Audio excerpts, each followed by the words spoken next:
Good morning, again to some of you, for the first time to others. My name's Richard Halstead, I'm the CEO of Wine Intelligence. This is our first seminar program here at Prowein. It also coincides with the 10th anniversary of the starting of this business. So we're celebrating our 10th birthday here this morning with this seminar program, and also afterwards at 12 with some drinks just out in the foyer there, to which you are all very welcome to join us for. At the drinks we will be doing a couple of things. First is talking about our other 9 events that we're organising this year, this being the first, which will take in a number of countries, a number of cities, and hopefully demonstrate to clients and our friends that we are actually a global business and we're here to help on a global level. Also at the event, and related to some of the bits of paper that you will see on your chair, and if you don't have them, talk to one of my colleagues, there will be a small piece of paper about that big which says my wine wish is ... What we're doing is collecting people's thoughts about how they would like to see the wine industry around the world develop over the next 10 years. So it'll be a series of wishes which we will hope to publish on our website over the course of the next few months, from yourselves, from people in Santiago, where we're holding an event in June, in California from July, Australia in October, from London in May, and also in Hong Kong at the end of May, among others. So the idea is that we collect everyone's thoughts together, publish it, and you can see not only what you wrote, but what everybody else wrote about the future of the wine category and what you would like to see happen. Perhaps in your world, perhaps in a broader context. It's entirely up to you. So I'd really encourage you to do that. There are bottles outside which you may have seen on your way in, and bits of string. And the idea is you get your wine wish, you tie it with a bit of string, and you just pop it on the bottle. And hopefully by the end of today we'll have a nice thick wad of them to take away. Okay? My job, once again, is to kind of briefly introduce everybody here and then get out of the way so that the main business of this morning can take place, which is our illustrious panel that you'll see to my right here. Just as a sort of setup to that, I'll say a few words about the kind of work we've been doing in the luxury space and kind of our thoughts on it. I'll then introduce Tim Atkin here, who's going to chair the panel discussion, and he will go on to introduce our other 3 panelists. We will have time for questions from the audience at the end, I hope. That is our aim, and so please save them up and think about them as you go along. We also have a Twitter hashtag which has disappeared from the front page of my presentation. It's hashtag Prowein at WineIntel, okay, with 2 L's at the end. So if you are that way inclined, please plug that into your device and let us know what you think, because at the end of this we'll hopefully have some comments that we can then address either in the panel or directly afterwards. Okay, so how does wine work as a luxury product? You'd think it was an easy answer, wouldn't you? But what I'd like you to do is to think about it very briefly. If you've got notebooks or iPads or smartphones or some kind of other tablet computer, please write down the first 3 or 4 words that come into your head when you think about luxury. So don't mind wine just now, just think about luxury for a second. So what words pop into your head?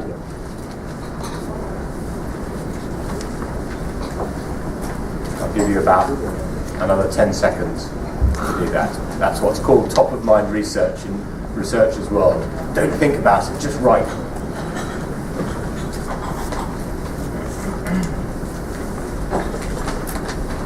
So, here's something I prepared earlier.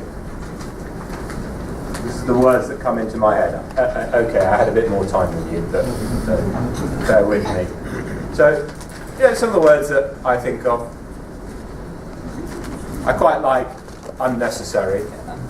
I'm a bit of a Puritan at heart, and my idea of luxury is something that I don't really need, but it's just really nice to have. And says, perhaps, for a few moments, I've made it. And then, occasionally there's a brand that pops in. I'm not quite sure why it does. I think it's partly because I live in a neighbourhood of London where it seems to be de rigueur to own a very, very large car. And there are many of these Range Rover type things and similar brands sitting sort of nicely parked in the road. They never ever see mud or off-road or anything like that. But for me, that probably defines unnecessary as well, perhaps. And I'm not sure whether they're beautiful or not, but I just seem obsessed with them at the moment. What words did you write down, by the way? Just shout out. Don't be shy. Time. Sorry? Time. Time. Oh, that's an interesting one. Note that one down. Any others? Value. Value? Yeah. As in good value or just as in high value? Good price for the value. Doesn't matter if it's like £10 or like £200. Okay, good value. Rare. Any others? Rare. Rare. That's a good one as well. Affluent. Sorry? Affluent. Affluent. Pleasure. Pleasure. Okay. Limited. Limited. So rare and limited. Pleasure. Value is an interesting one, because quite often luxury products seem very expensive. So I suppose one has to think about how one delivers value in that world. Right. Keep those thoughts coming, and let's think about them in the context of what our panel's going to say. So, I'm going to do a little bit of an exercise now, where this is what I think about when I think of luxury in the wine category. Well, first of all, Range Rovers disappear. The Land Rover don't yet make a wine. And then exclusive kind of goes away for me as well. So this idea of limited and rare is a really interesting one at the very, very top end of wine. But for me, luxury in wine is spending, I don't know, £10 rather than £5. And there seem to be plenty of wines out there that cost about £10.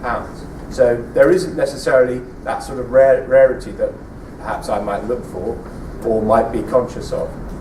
But the rest, if I go back, the rest are more or less, I think, accurate. They can live in the world of wine. Unnecessary, I don't really need that very nice bottle of wine. I could probably live with something cheaper. But it's quite nice, isn't it, to have a nice bottle of wine as opposed to something that's just sort of a bit everyday. Wine is very much iconic in my world, authentic, it is beautiful, it can look beautiful, it can certainly taste beautiful. There's a bit of a rationality about the whole thing, partly because you think about the amount of work that often goes into a bottle of wine compared to, let's say, another drink that might be made in a vast vat, that you can sort of turn on and off at a flick of a switch. There's also this sort of notion of not so much I've made it that I'm like a very plutocratic, affluent person. It's more a question of I've made it to the end of the week and I can now sit down, relax, and feel like I can reward myself. So, that's enough about me. I just wanted to share with you a couple of data points before the panel started on what the kind of latest thinking is about luxury and indeed wine. So we hear a lot about people's budgets being pretty tight these days, particularly in the West. We also hear about people saying, well, it's not really right that we should be spending all this money on things when, my neighbour has lost their job or people aren't doing so well. So we asked a few questions in a couple of markets where we recently did a survey. We asked people how they would agree or disagree with the statement, these days I think it is inappropriate to spend lots of money on wine. Just under half of people in the UK agree with this statement. Only 17% of people in Sweden, which was the other market we chose just for a comparison, agreed with it, which I thought was very interesting. You could either take that data point to say only 43% said that, or you could take it to say, wow, 43% said that. That means that no one's going to spend lots of money on wine. Your interpretation is as good as mine. We also asked people about their future plans. I plan to spend more money on wine in the next 12 months than I did in the previous 12. Okay, well that would be perhaps suggesting of a more expansionist, people feeling better about themselves. We'd like to hear that, wouldn't we, in the wine industry? Unfortunately, not many people currently agree with that statement. We're in the middle of perhaps one of the longest recessions we've ever seen in our lifetime in Western markets, in these two markets, and it doesn't look like that's going to change anytime soon.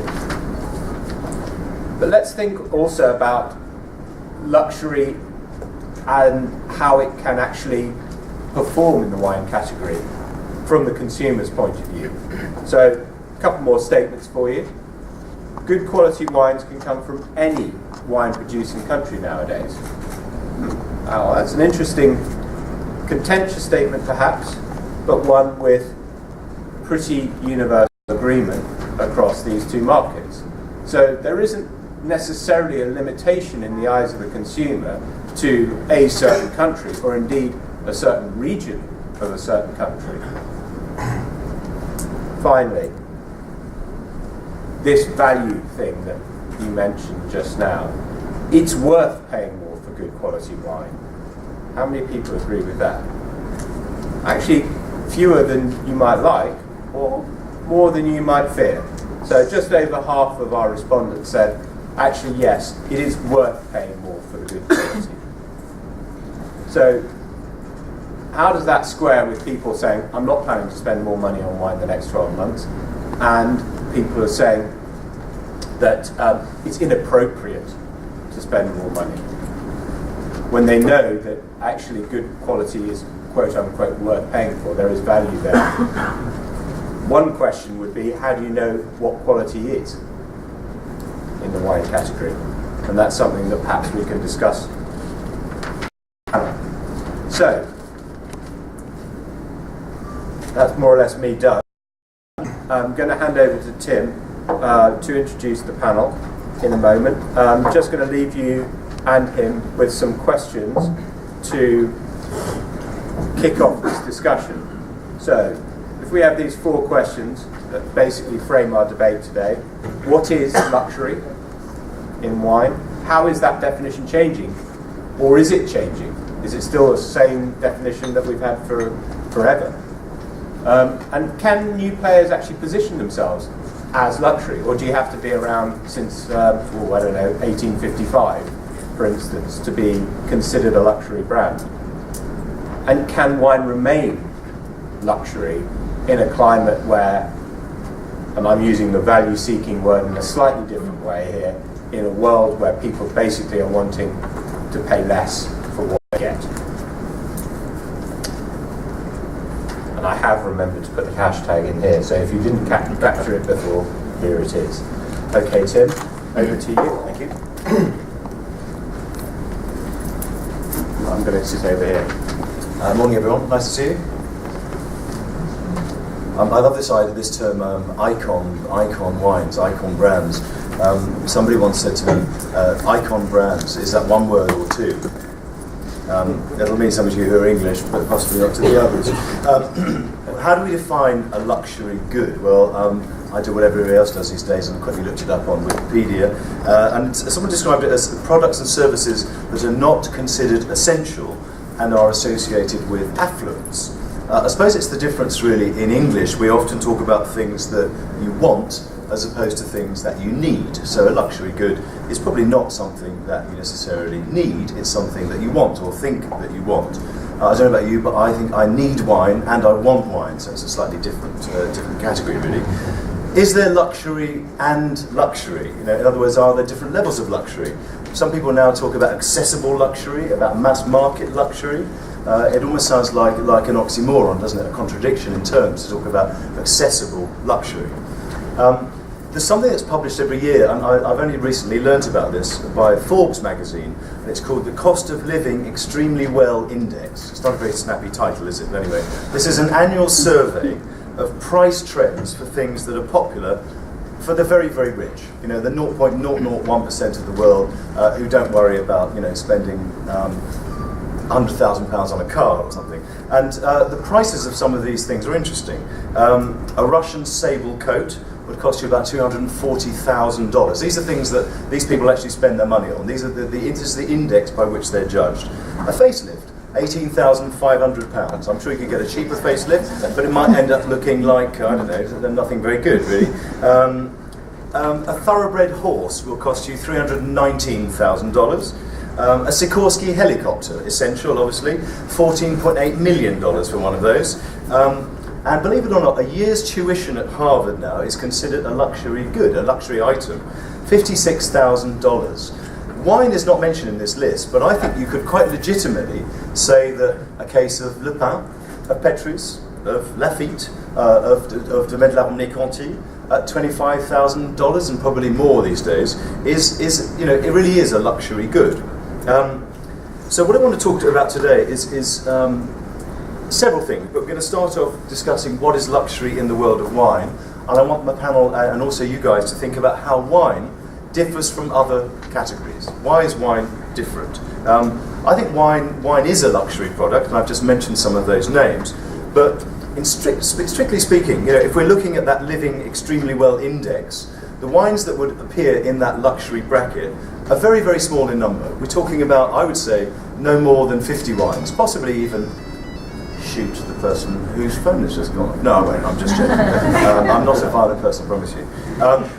What are those luxury brands? Well, I've mentioned some of them. First Growths, I think, would fit into that living extremely well index. I think Cristal would, I think Dom Perignon would, maybe a couple of other luxury deluxe champagnes. DRC, a couple of other Burgundies, maybe Rousseau, maybe Leflaive. Some super Tuscans, but difficult. A few Barolos, a couple of Spanish wines, maybe Vega Sicilia, maybe Ermita, maybe Pingus. Napa Cabernets, although Napa Cabernets are only really considered luxury brands, I think, in America. They have very little traction in the rest of the world. One or two ports, possibly, maybe Grange Hermitage, but it's a pretty small list, really. I think a lot of these things are not just wines that are consumed, very often they are wines that are traded, and the luxury wines tend to be wines that have some sort of impact on the secondary market. One of the, for me at least, distressing things about the modern wine world is that there now exist things like the Wine Investment Fund, which regards wine not as something that you drink, but as something that you invest in. They sent me a press release yesterday about investment grade wines. Sounds awful, doesn't it? Okay, so we'll talk about that. So we'll try and establish a definition of luxury, and then we're going to talk about, is the definition changing? Obviously, new markets, new money, new wines is luxury, and new realities, new economic realities. Is the bar coming down in terms of what we can legitimately regard as a luxury wine? I'm going to talk a little bit about new players and how they position themselves, and then finally how wine will remain a luxury product in the time to come. My distinguished panel, and you always have to call your panel distinguished, but this time it really is distinguished, includes people with very, very different backgrounds. I think that's absolutely great. I'm going to ask them, I introduce them in a second, but I'm going to ask them to interact with each other, and also with me, but also with you guys. I think the worst kind of panels are panels where we just talk at you. You all come from different countries and have different backgrounds and experiences, so we'd like your questions, but also feel free to make comments. If you want to make a comment, say who you are, and try and keep your comment reasonably brief, please, not a 15-minute speech. Anyway, quickly, who are my panel? First, from my right to left, Marian Kopp, I've known Marian a long time. He's a distinguished marketeer and wine professional. He's now running the 4th biggest cooperative in Germany. Before that, he ran the Racker Group and was responsible with KWV for setting up a very successful brand called Golden Calm. Was that a luxury brand? Commercial luxury. Commercial luxury, that's another brand, yeah, over again. Commercial luxury. Sitting next to him, we have a distinguished academic who's Professor Michael Beverland. Michael is a Kiwi, comes from Auckland. He's now the Professor of Marketing at the University of Bath, and he's the author of a book called Building Brand Authenticity, 7 Habits of Iconic Brands. And last but not least is Hermann Stöckmann, and Hermann runs what he calls a real agency. And his agency is basically is a facilitator in the on-trade between premium brands and the on-trade, working from Cologne, but dealing with the Austrian and German markets, but buying wines from all over the world. So first question, I think, to the panel, and it doesn't really matter which order you answer it in, luxury. How do we define luxury in wine? Marian, do you want to lead us away? Okay. Yeah, thanks, Tim. In my when I thought about the issue of luxury, I wanted to start where what popped up to my mind was what is real luxury and what I think is what luxury is. And you quoted a few pieces of luxury. For me, real luxury would be a thing that I don't belong to, like a group of people that buy themselves an island in the Maldives or something. So that part of the definition luxury for me is something that you might aspire, that you might want to think of, that exists. It does exist, but it's not affordable for almost everyone in the world. That is that helicopter and that private jet and this luxury thing that most people think about, but they never have it. The facelift is affordable though, isn't it? Yeah, it's affordable. That's kind of an in-between, and some people, might need it, so it's a real luxury. So that first category. The second category for me is that commercial aspect that contains the commercial aspect in terms of that we really can do business with that. And that is the category where we have several product categories where it is possible to premiumize, to get an extra value as of a commercial company, to set up a brand, to set up a luxury product, however that most of the people can buy. It's affordable in the market, it is available in the market, it might have limited availability, but it's there, and like almost everyone could have access to it and can buy it. So this is your commercial That's luxury. The commercial luxury, and in my point of view, that's really relevant in the wine industry because that luxury issue is, from the consumer's point of view, something that you have to load up with a lot of emotional factors, but we can discuss that later. But from a company point of view, it's a matter of creating value for your shareholders. And the commercial aspect of that luxury business is to make money as a company. So that's that middle segment in my personal definition. But the third aspect that popped to my mind is a very intimate luxury issue, and that's the matter of reward yourself or treat yourself well. And that relates to something that came up in a big research that I did a couple of years ago when we had a broad consumer research in Germany about consuming wine and wine consumption. And we asked basically straight out a number of consumers, why do you drink wine? And what is it with drinking wine? And what do you feel, what do you have in mind? Why do you drink wine, basically? And the base was, German word was Entspannung, relaxation, that matter of rewarding yourself. And that's what I call the intimate moment. And that could be something where somebody sits in a living room or in a restaurant with friends and has that luxury moment, very intimate luxury moment, and a time, so to speak, time capsule, just doing one swallow. And that can be all kinds of wines, it can be all kinds of drinks or food, but that's a luxury moment. Remember that moment. And so that's something that I think we have to keep in mind. Where are the situations where consumers are in relation with wine? So we should keep that segment in mind. That's very subjective, not from you, but I mean for the consumer, isn't it? Right.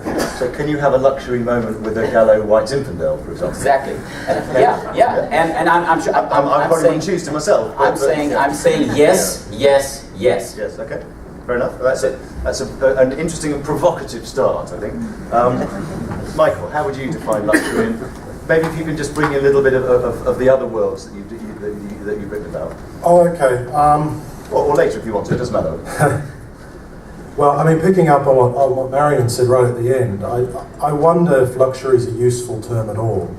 And I know that's a bit heretical sitting in an audience interested in the subject, but I think luxury can mean so many different things to different people precisely because we're always having moments. Whether we call them luxury moments or whether we call them anything else, we're always having moments. The consumer only uses brands to achieve goals, nothing more. And so luxury brands help them achieve certain goals.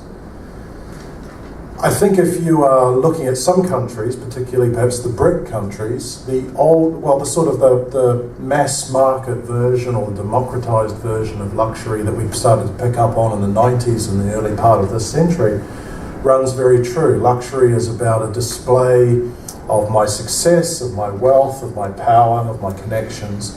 It's much more of a social display than it is perhaps a personal display. In fact, those consumers may not even like wine or know how to drink wine, but nevertheless are using that, all right, in a very, very social setting to say something about their status.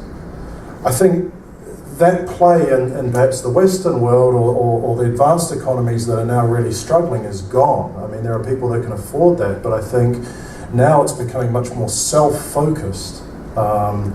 Displaying our wealth is in many ways sort of out of favour. In fact, we hear things like conspicuous altruism now being thrown about, that how much do I give away, how much do I give up, how sustainable am I? All of these types of things where we actually display our status by not engaging in luxury consumption, not engaging in aspects of consumption at all. So I think the term luxury is very much one driven by the consumer. It's been a good decade since I've been at a formal wine conference, and it's interesting that perceptions of what are luxury brands hasn't really changed. But for consumers, there are many, many different brands that would fit the bill, and the White Zinfandel definitely would fit the bill if the time was right, depending on the consumer's circumstances and so on. So for my view, it's very much a consumer-based view. I think the parts of the status game work in certain nations where that's at play, and I would absolutely agree it's become very much a self-driven view, and a view we would use in perhaps consumer research, which would call it self-authentication. And that is, am I achieving my desired self or desired selves by the products or brands I associate with? Thank you very much. Hermann, over to you. Yes, I think, first of all, I want to say and point out that I definitely never had a fantastic moment, a luxury moment with a White Zinfandel or something like this. Not yet. Especially, no, not yet, maybe. So first of all, I think what has happened in the last couple of years, especially in Germany and Austria, where we are traveling a little bit around, is that in former times when I started in the wine business 25 years ago, it was something like an elite group that were interested in wines. In the last 15 years, it changed completely, so that we have still now a mass market where wine is very popular to drink, but for them is €5 luxury product. This means in Germany, market shares, Marian, I think it's about 2% shelf price are over €5 per bottle. So we are talking about a niche market, but we are talking about luxury products. For me, it's a different story today. Luxury, in my opinion, is that there is something what I can't get easily. This means, first of all, it can happen because I have no personal resources. Just, I'm not able to pay the bill for a bottle of Lafite Rothschild, sorry. Or it is limited in quantities. I can pay the bill, but I get no bottle. Oh, That's not pretty good. So these 2 points are now something where we have to play in and to see what is the real luxury market. Maybe this is the Sikorsky helicopter, but on the other hand, it's a very personal question. We are completely focused only in value brands. This means, for example, we are responsible for our markets for Alvaro Palacios. And you know, Lermita is one of the most searched wines in the world that came up in the last 20 years. In Germany, the market for Lermita is very small, but the market for his cheaper wines is huge. So you have a top-down system where you have the top wine to create a certain buzz from the market, but as it is limited in quantities and limited in price, you buy the cheaper wine. Very simple. And that's a little bit what I think is most important changed in the last 20 years. I call it sometimes in Germany we have a so-called post-collector time. There is no longer a huge market for the wines that I drank 20 years ago, because they go now to other markets where they are willing to spend fortunes that are no longer existing for many people in Germany. Do you think there are any wines where price doesn't matter, and almost where the more expensive it is, the better? I mean, a friend who I think is on the panel later, actually, Mike Paul, I remember when he used to work at Percy Fox, and they had the agency for Domaine de la Romney-Conti, and he was the MD, and the first thing he did was double the price, and it didn't affect the sales at all. And you know, DRC now, there's a queue that would stretch 3 times around Prowein of people who want to buy DRC, and very few people can get it because it is regarded as iconic, genuinely so. And I think it's comparatively speaking cheap. I think people, you know, I don't buy it myself, but I prefer. He's here, is he? There's Mike over there at the door. Mike, here he is. I prefer Gallo White Zinfandel, obviously, but it's. Are there any other brands like that where almost the more expensive it is, the better? I mean, we've seen Lafite. The price of Lafite dropped by 30% in the last year. I think people thought that Lafite was going to be that brand. Is there anything else where the price is immaterial in one sense, but also very material in the sense that the more you charge for something, the more popular it becomes? I think what is most important there is journalists and scores. Because these wines that are now, let's say, going through the roof like a direct rocket or so, these are wines that get high scores, and for not educated markets, I'm absolutely convinced that these scores are a little bit like a testimonial. This means they need it to know that they are getting the very best. Yeah. And this is not in better educated markets like in Britain or also in Switzerland, maybe in Germany. You have a different, let's say, entrance to this style of wines, because you know you pay 1/3 and you get nearly the same, maybe sometimes the better wine. Yeah. Let me bring in one factor. It's kind of like the reverse thing of putting a price point out, and that's the matter of the quality signal of a price. In the commercial wine business, we have the issue that most of the consumers for everyday wine drinking, if they're not completely brand-centric to one individual brand, they have all the time this situation. They have like average 30 seconds in front of a wine shelf, and then they have to take a decision. The point is, there's also a threshold price downwards. There's consumers, they would never buy a wine below €3. However, they would buy a wine 3.79 or something. So we are in the very commercial segment, euros, like Germany or Austria or so. But they have in mind, and they tell you, a wine below €3 cannot be good. So there's this factor where the price indicates a certain quality, and we have to keep that in mind also in the lower level. Okay, good point. I like your point about schools as well. I think it's very true. We'll come back to those. But some of you may know the Pacific Wine Company. Do they still exist, those guys? They used to do these fantastic cartoons, didn't they? Still doing them? One of the cartoons is wonderful. There's a guy in a wine shop, and he's tasting the wine, and the sales assistant says, "What do you think of the wine?" And the guy says, "This is repulsive. Jesus, this is horrible." And the bit underneath says, the sales assistant says, "That's a shame, because the Wine Spectator gave it 98 points." And he says, "I'll take 10 cases." And there's an element of that, isn't there? I mean, it's outward, exterior validation. I mean, what would you call that? Like, when you say, I'm sure there's a proper academic term for it. Well, the term is conspicuous consumption, really. I mean, it's about power. It's about saying you either say you're wealthy or you say this is very hard to get. I remember when I was still living in Australia, there'd be wines there that would win so-called the best Shiraz in the world. That's how they'd promote it. And you would bump into colleagues who frankly should have known better, but they were telling you, they went out of their way to tell you that they had secured a case of this stuff. And it's currency. It's saying that you've got something very rare and very, very hard to get. And the points, again, are a way, I think, of it's a game people play to indicate their status. Now, for a lot of consumers, of course, it may do exactly the opposite. We know that when you try too hard to demonstrate your wealth and your knowledge and so on, that you've got to play the game right. And sometimes quoting points is a good way of getting the game horribly, horribly wrong. Is this definition changing? We've slightly covered this. We're starting to. Are we seeing downward pressure on price in every market? Richard, you probably know a little bit more about that in terms of the global market. The UK is famously mean when it comes to wine. We struggle to spend more than £5 on a bottle of wine, and I think Germany's even worse, isn't it? But what's the rest of the world like?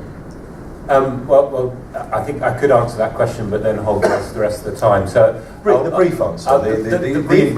The brief answer is that it's a very mixed bag around the world. You've got certain markets that have developed along the lines of perhaps what one might describe as the kind of UK Germany model, where you've got a few dominant retailers. Wine is predominantly sold as a grocery item, and you've got therefore a sort of cap on prices that is partly buyer driven and partly driven by consumer behaviour, which is the expectation is that you walk into an Aldi or a Lidl and you're not going to have to part company with a great deal of money. And you've got other markets, USA and some control markets like Sweden and Canada, where wine, because of its the way in which it's been distributed historically, has always been treated as a good sort of on its own, and there it's more. There's clearly more scope for wine to develop more of a luxury or commercial luxury quality to it. In the Far East, you actually see at the moment probably elements of both. Japan, for instance, there's a kind of quasi-grocery mentality abroad. China is clearly going in a completely different direction at the moment. But that's not to say that 5, 10, 20 years down the road, the grocery model may not be apparent. So it's a very mixed bag. But I kind of wanted to sort of ask a question about this anyway, which is the context of selling the product, the way in which the experience is put across, for me is a huge factor in how the product is actually considered. And outside of this room, outside of the world in which we operate, and to a certain extent within our world, we are seeing a bit of a revolution in the way products are sold. The retail space is changing, and I'd be very interested in what the panel think about how that has any bearing for our world, and any examples of where this is actually working or perhaps failing to hit the mark. I think that's probably, should we come on to that in a second? I think that's a very good thing to discuss. I think, again, it's interesting what you said about these different markets. Is anybody here from Hong Kong? No one. Okay. Yes. Hello. How are you? My brother lives in Hong Kong, and I couldn't believe that if you walk through Kowloon, just walk past a little tiny grocery store, they're selling first grades. They might be fakes, but they are. It's easy to get. These wines are considered almost everyday items. How is the retail space changing as far as wine is concerned? Anybody have a view on that? Well, for Germany, there's different trends. Yeah. One is that these box stores, there's different, these discount stores, the very low end, that do like almost 50% of the volume in the wine business. There's the box store like Aldi that everybody cites, but these stores are clean. They're posh, clean. So the environment, and that has been different in the 70s. Now all kinds of consumers walk in there. They're driving, the parking lot has Porsches and everything. So it's shopping in an Aldi used to be like buying a pornographic magazine. That's right. Yeah. Now it's nothing to be ashamed of. Now, not at all. So you walk in there. So the environment is aseptic for Sorry, wine. sorry. There's boxes, it's aseptic. Yeah. You make your deal, you walk out, that's fine. The old format, the non-successful box stores, like there's, I mean, I shouldn't cite them because it's all, some are clients of mine, but they're not clean, and that environment, they're not performing. Okay, that segment.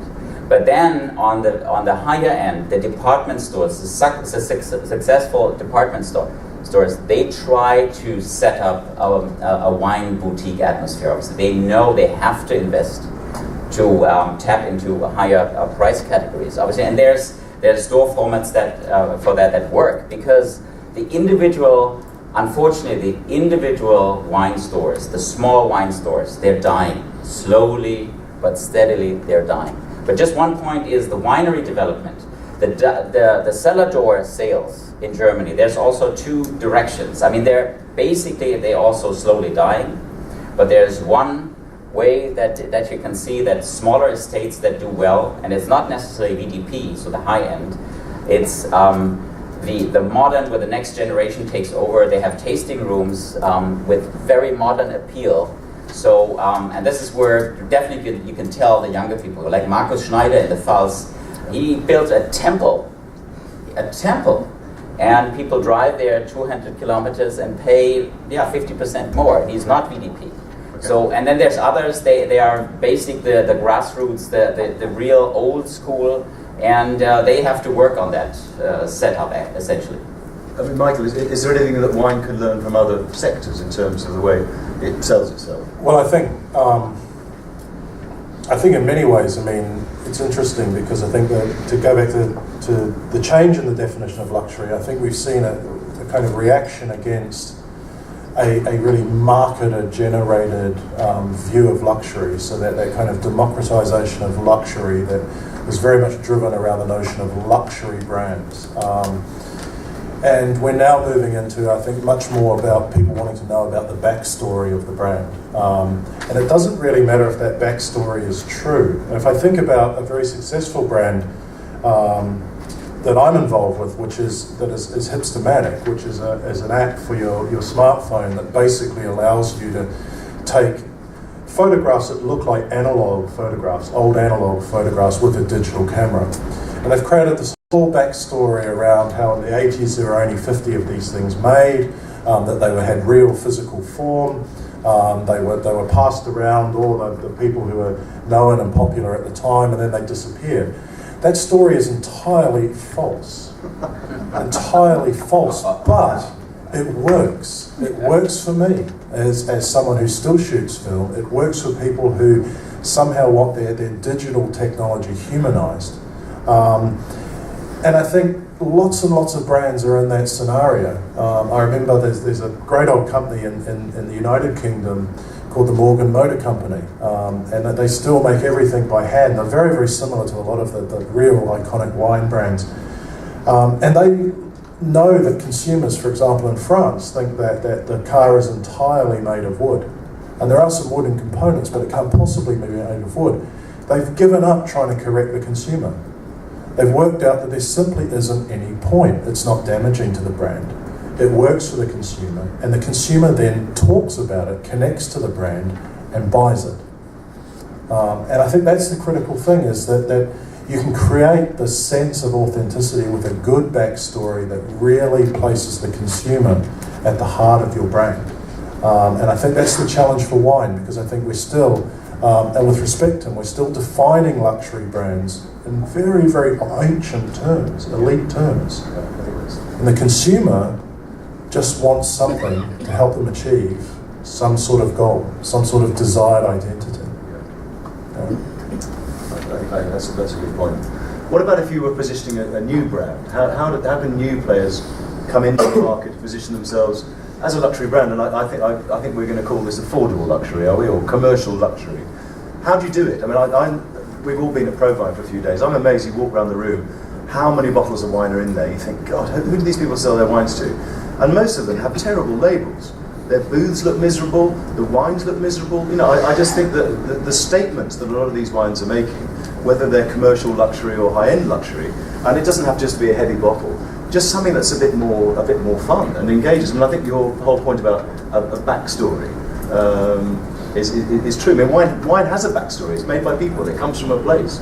It's not like your app, that's fabricated in that sense. How can we reposition wine as a luxury product? Maybe I can give some Yes, information about the winery.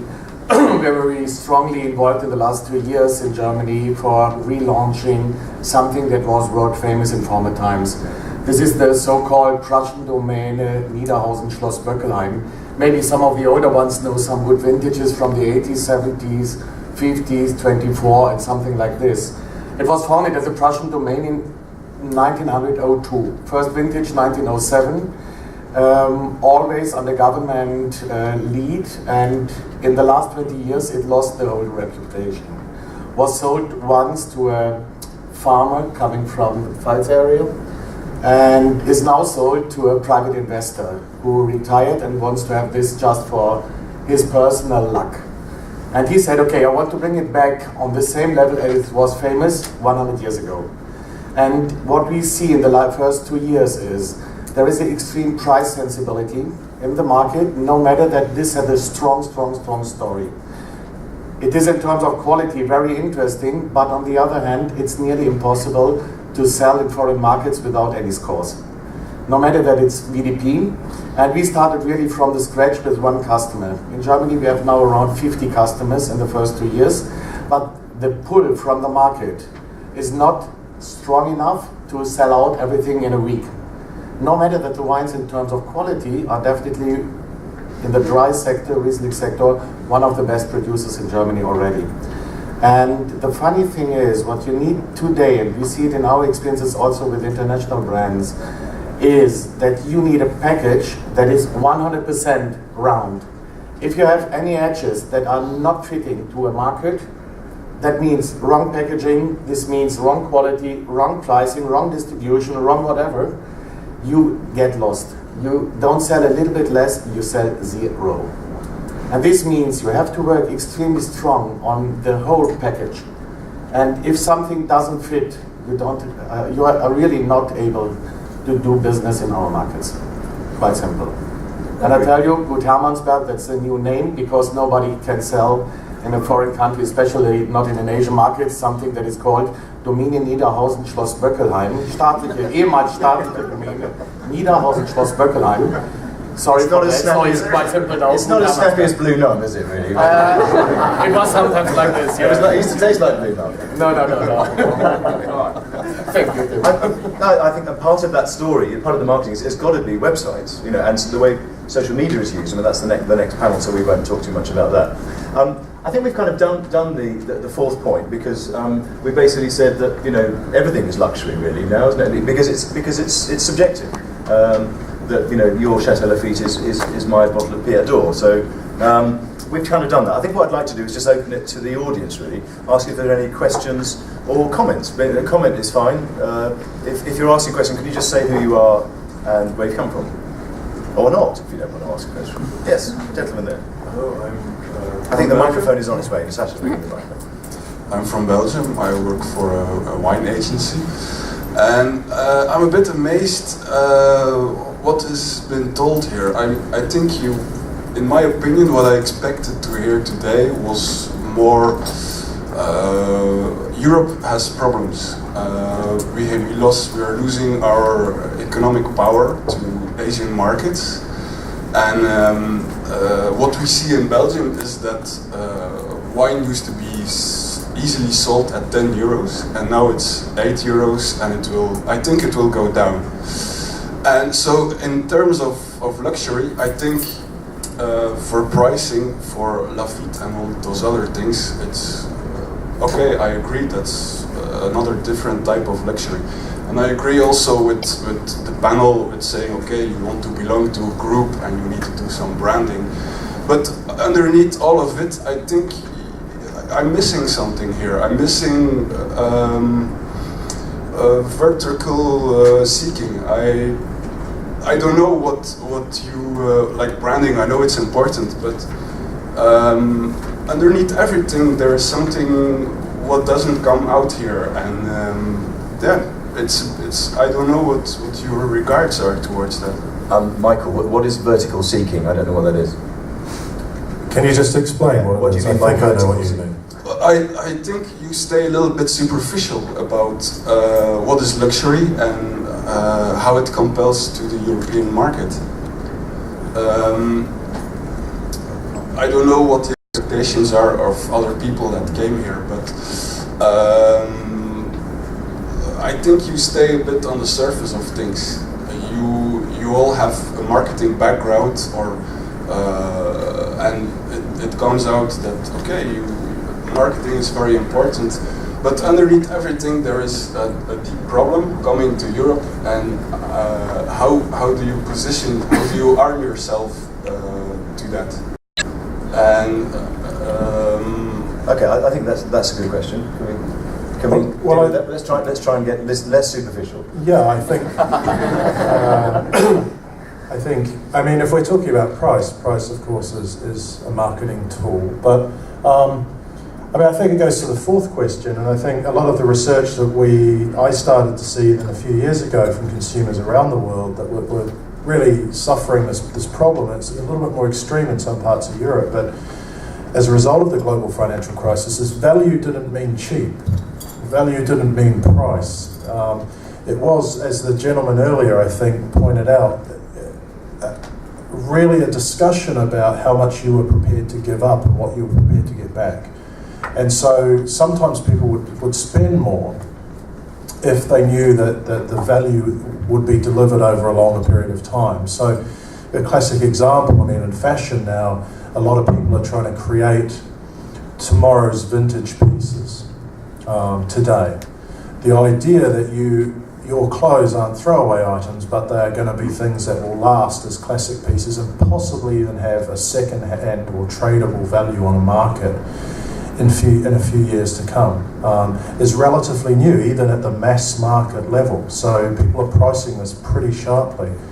It's not surprising because a lot of the things in the vintage market, for example, are workmen's jackets, prisoners' jackets, things that were often worn by the working classes to do their jobs, and yet carry an enormous amount of cachet and value today, but even though they were made back in the 30s. So I think I wouldn't necessarily equate, even in tough economic times, the notion that value is just about low price. It can be many, many things, and it can be about how you tell that story. But there's definitely a cut-off point. I think one of the things that I always find is when I go into supermarkets now is just how much good wine there is at very, very low price points, and how difficult it is, thankfully in a way, to get a very poor wine. You really have to try to get a bad wine. And that's because the retailers have taken that decision for us. I think it's amazing in the wine industry how much wine we effectively give away. The wine is sold below cost. Nigel Greening, that some of you may know, who's the owner of Felton Road in central Otago in New Zealand, he used to work in the advertising industry, and he told me that BMW launched a brand. They launched a car, obviously, and it was very unsuccessful. And rather than discount the brand and just sort of let it go out through some distributors, they crushed the cars, basically. So they spent hundreds of millions of pounds crushing these cars. And I think in the wine industry, we always think that the wine has to find a home. And sometimes I think the best thing to do with some of these cheap wines would be actually to pour them down the sink, or down the drain, or into the sea. Any other questions? Something or a comment? Yes. Just say who you are and where you're from. My name is Marian Kopp. I live in Vienna, and I bought a winery. You bought a winery? Yes, I bought a winery. That's a bad move, can I tell you? So I bought a winery in Georgia, the Republic. Second bad move, right? No, go on. It could be good. And the reason I bought this winery, because it was the leader in so-called amphora wines. Okay. And many people here know Glarner. Some people might know Ott family in Austria. I know Ott personally. I don't want to offend him, but his amphora wines are far from. So I bought this winery precisely because they're really producing a good amphora wines. So we are new player. So Glarner is on the market and he's very desired. You can never meet him on the Prowein, and he doesn't need it because his wine is sold. for 2 years. So my question is, can you play in a niche market, which is like amphora wines is kind of becoming, at least among professionals, there's big interest. Can a new player position? Marian, you've been a yeah. Well, I think that's a very good example, because that amphora wine idea, and I know Ott, and I've seen what he's done, relates to the matter of real good craftsmanship. And I think that's a very good starting point in terms of starting. And that's not the marketing that I do, the more like mass marketing, but the reverse. It's very much marketing to come back to craftsmanship, personality, and place. This is for me 3 starting points. If you have that set up, and I don't know how it looks like, but the ideal situation would be, well, you are in Georgia, it's far away. But if the place is nice, and if you can polish up in a sensitive way the place, you develop the craftsmanship of the amphora wines and tell your story in a sensitive way. And the third thing, you would need a winemaker that can talk, that can produce the wines, that work with the amphora and talk about it, and then, so to speak, travel the world. That's, in my point of view, a marketing of craftsmanship, and that's a starting point of a luxury brand of its own in wine. Very good starting point. I don't know about you, but the fact that it's an amphora wine would immediately make me want to taste it. You know, once at least. You know, and maybe more. But I definitely, well, that's interesting. Well, the trick is that Gardner himself went to Georgia in 1999, and Ott asked me to bring him to Georgia, because they just simply learned about, from internet or from some ex-ambassador, Georgian ambassador in Austria, so how it produced, and then they ordered this amphora from Georgia. But Gardner himself learned in Georgia. He brought some Georgian winemakers to Daritze, to Italy, to start this production. But thank you very much for that. In 10 years' time, you could be the new Chateau Lafite in China. You have 4 wines, yes. No, I don't want. Oh, you don't want China? Tim, can I just comment on that? I think the other thing to be mindful of is, you know, every month we get a travel magazine at home, and they always talk about the places that are not yet on the radar for tourists. And so Kiev is the place that you should go because Krakow has now been spoiled, apparently. I don't know this,